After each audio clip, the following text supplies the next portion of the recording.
Zeekerss, you might know him. If not, he's the guy who actually developed Lethal Company. And before Lethal Company, he made Roblox games. But when he decided to move on from Roblox, he started coding up some games. So far, he's made 7 games, 6 in Unity, 1 in Game Maker. And today, we're gonna play all 7 of them and rank them all at the end. So, without further ado, let's get started. So starting off with his first game, Too Many Asteroids, which is his first game outside of Roblox and the only game made with Game Maker. And it's what you expect for a first game. You are a little triangle in the center, A and D to turn, W to go forward, and enter to shoot.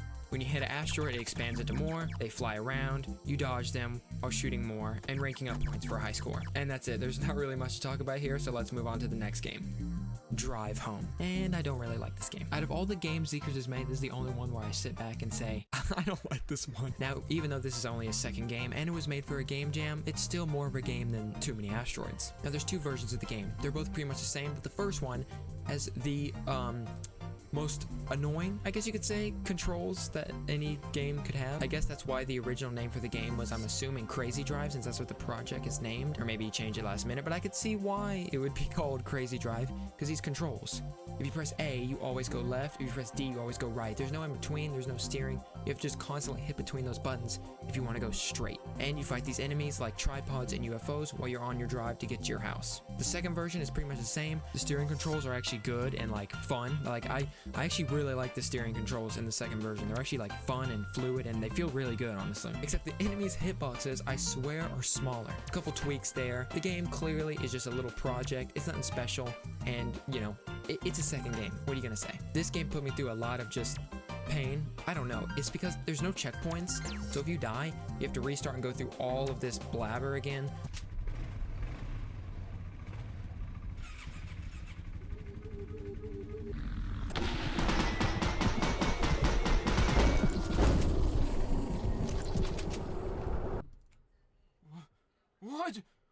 But overall, out of all the games, this is probably my least favorite. Honestly, the asteroid one is a little more fun, just because this one's tedious. And you know what? That might just be a me problem, but overall, this game is just not for me. That's what I'll say. And that's really all I have to say for this game. But now let's move on to the next game, Take Your Wish. Now with Take Your Wish, when it comes to simple games, it really doesn't get more simple than this. It's basically a point and click, where all you do is just click your way up to this house, open the door, go into the house, explore the rooms, until you find the living room, which you can hear a birthday party going on in. No guests, there's nothing there, you just hear it until you walk up, sit down, and there's a cake in front of you, and when you go to blow it out, a cutscene plays of this weird monster masked dog thing, comes up on the table, looks at you, and just blows out the candle.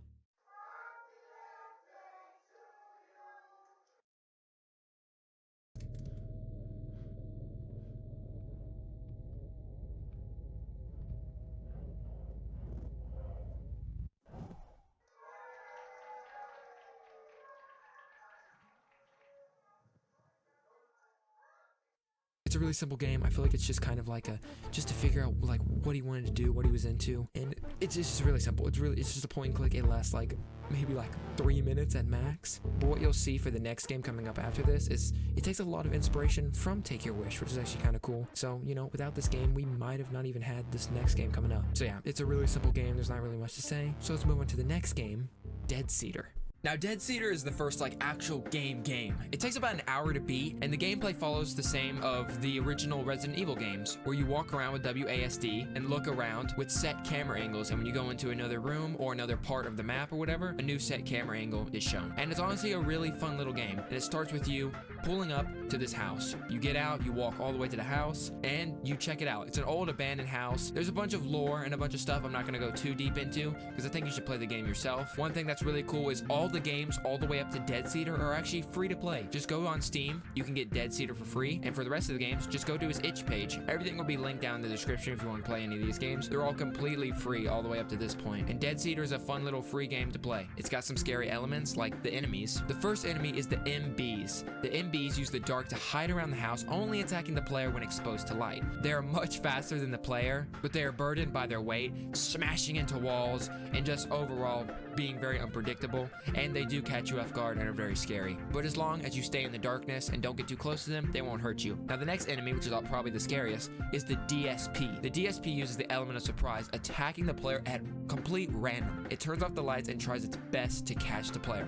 As the player progresses, the DSP becomes faster and less predictable, and overall, basically you just have to run until it finally stops and you don't hear it anymore. I won't spoil too much of the game, but basically there's the main house and the basement. Notice anything about the house layout from Take Your Wish? Yeah, this is what I was saying, how it takes elements. It looks very similar. You walk through the house, you find stuff, find keys, unlock doors, until you eventually find everything, find all the clues. The game is really twisted. The ending is honestly really worth it. I don't want to spoil it too much. The game will be kind of annoying because you gotta get used to these controls, but if you've played old Resident Evil or anything like this, it's really not that hard. I got used to it in no time. I definitely recommend you play the game. It's completely free to play, and when you beat it, you get a free achievement, therefore 100% in the game. So if you want to get a quick 100% in game, go for this game. And yeah, so let's move on to the next game, and this is the game that really skyrocketed him and put him in the limelight, and that game is called It Steals. Now, It Steals really put Zeekerss on the map because people like Markiplier played it, and videos that other YouTubers made about this game got multiple millions of views. Basically what the game is there's a bunch of game modes. The first one is where you run through this maze collecting orbs while a monster chases you, but the one thing is you can scare the monster away by just shining your light at it and it will run away from you. The monster is actually scared of you in this game, which is what's cool, but it's still trying to get you, but you can scare it away. And the whole point of the game is just to collect all the orbs without the monster getting you. There's a bunch of phases to the monster and what they do, but I'm not going to go too in-depth with all that because I would be here all day. There's a lot to say about this game. It's very good, but I'll tell you about some of the other modes there are. Now, the first mode, which is one we just talked about, is called Classic. All you get is a flashlight, and you must survive while being chased by legs, which is the name of the enemy. You also get a radar, which is just the map, so you can see where you're supposed to go to find the orbs.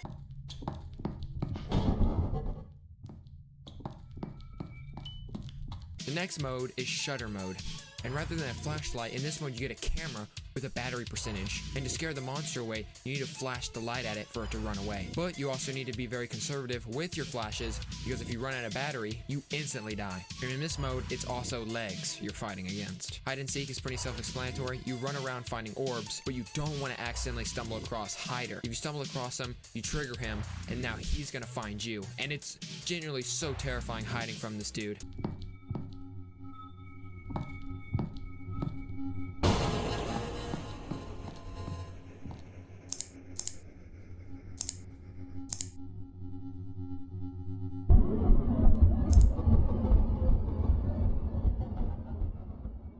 If you find him, you can get away, and then the cycle restarts, and you just gotta find all the orbs without stumbling across them. So it's really just like around every corner and everything, you're just paranoid. The next one is Living Halls, which is one of the scariest ones, in which the player faces a hostile environment full of monsters that mimic the walls. You're also equipped with a sensor that will detect nearby enemies and indicate how much time is left. And if the time goes out, you're just done for, and the only way to survive is to get into a vault and let your timer recharge. Because if that timer goes out, all the monsters become enraged and attack. And the last mode is Phantom mode. And in Phantom mode, the player faces an invisible creature called the Phantom. And how he finds you is if you make a lot of noise. He tracks you down by how much noise you make and if you make any sound at all. And when you see furniture in the distance moving and getting thrown around, you hold your breath until he goes away, and then you continue on finding the orbs. You can also place down devices which are safe spaces, where if the monster touches them, it runs away and you're completely safe, and you can hide inside them, make as much noise as you want, and he can't get you, but you only get 2.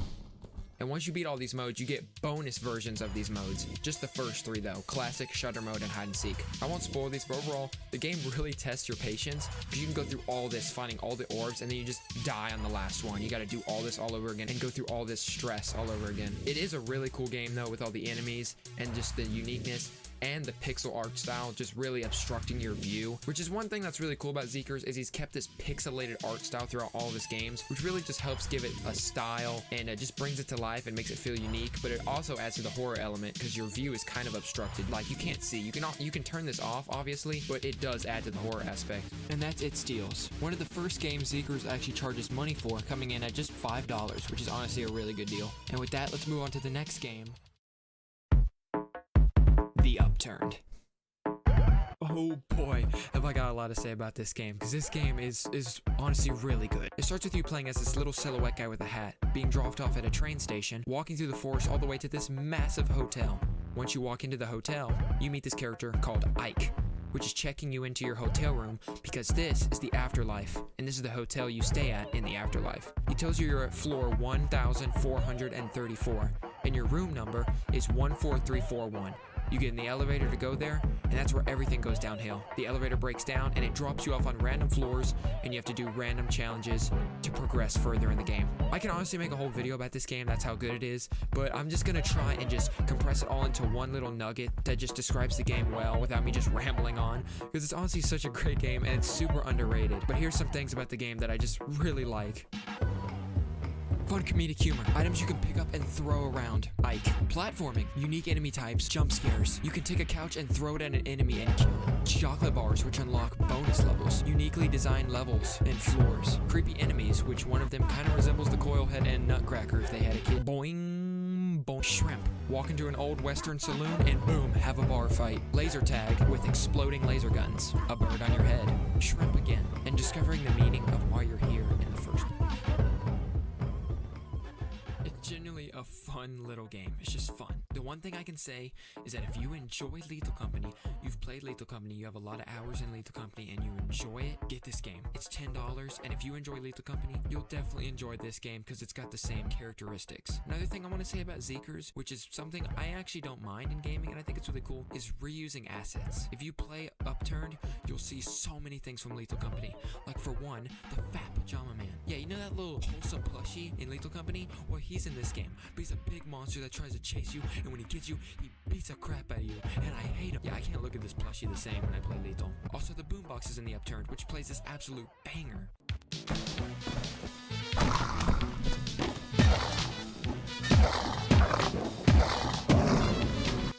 Other stuff. I think playing Lethal first and then going to Upturn is really cool because you get to see all the old assets and all the inspiration that made Lethal, because without these games we would not have Lethal, because there's just so many characteristics in Lethal in all these games that he made before Lethal. And like I said, it's $10. It's a really good game. I could ramble about it forever, but I'm gonna stop there because I don't want to be talking about this for too long. It's a great game and you should just go into it completely blind because it is just super fun and super funny. It just has a lot of character. And with that, let's move on to the newest and final game that Zeekerss has made, and I'm sure you've heard of this one, which is, we all know, say it with me, Lethal Company. Lethal Company, it's probably why you clicked on this video, it's probably why you know who Zeekerss is. We all know what Lethal Company is, we all know how the game works. You go in, collect scrap, and make sure you get enough for quota. Blah, blah, blah, we all know how it works. I'm not gonna sit here and explain it and waste your time, because yeah, we all know how it works, it's Lethal Company. So instead of doing all that, I'm just gonna show this clip of me hitting the most insane clutch, I think in all of Lethal Company history, and then we'll get to ranking all these games. So yeah, enjoy this. It's looking at you. Back off. I got it. Like, just end me now. Alright, here's what we need to do. There's another coil head. There's an oil cup. There's another coil okay, head. turn around. Huh? Oh my god, what Oh, god damn it. Alright, we need to let it in. Go to the end. Go to the end. What is happening? What the? Oh my god, there's another coil head. What the fuck? Oh, and here comes the dog.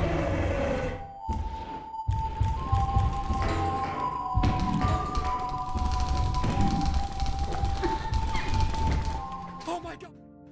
So now, it's time to rank these games. So out of all 7, which one was my least favorite? This might surprise you, but it's honestly probably Drive Home. It's not something you would want to replay. At least I wouldn't want to replay. And it just got kind of boring. And overall, this is probably my least favorite Zeekerss game. Now after that, is Too Many Asteroids. Too Many Asteroids, I know, is not anything special either. It's very simple, but it's a fun little time waster. You can go in there and just, you know, click around and just waste some time. It's a game I would definitely open up again, but Drive Home, I would not open up that game ever again. After that is Take Your Wish. Honestly, all 3 of these, Drive Home, Too Many Asteroids, and Take Your Wish, could just be tied. Take Your Wish has a really cool visual style though, and the cutscene is cool. Even though there's less game than Too Many Asteroids, it's still really nice, and it's got a cool visual style like I said, so I'm gonna put it in the 3rd spot. And after that is Dead Cedar. Dead Cedar is a really good game, it's really fun, it's engaging, it's got a cool story and a cool ending, so yeah, I'm gonna put it here. After that is It Steals, another great game, super fun, super engaging, very scary, very eerie, and overall very cool. And then there were 2, The Upturned and Lethal Company. Honestly, these could be tied.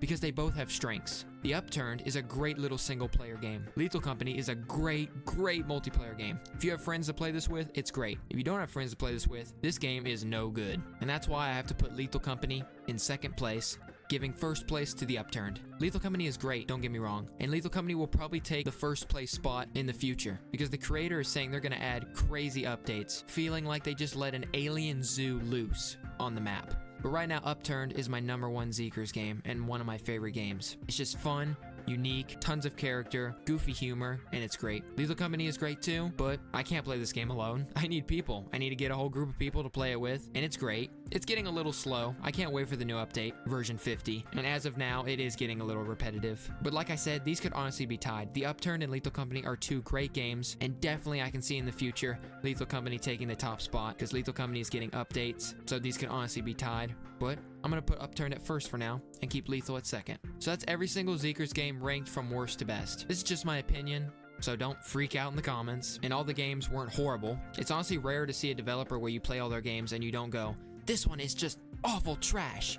No, they're all decent, they're all fine. I'm just critiquing them. And also to everyone who I used their game footage, thank you. Your channels will be linked down below. If you want to support Zeekerss or play any of these games, I got his Steam page and his itch linked down below. And as annoying as this is, if you could hit the like button and subscribe, it'd really mean a lot. If you don't want to, that's perfectly fine. So yeah, that's pretty much it. Thank you guys for watching this video, and I'll see you guys next time.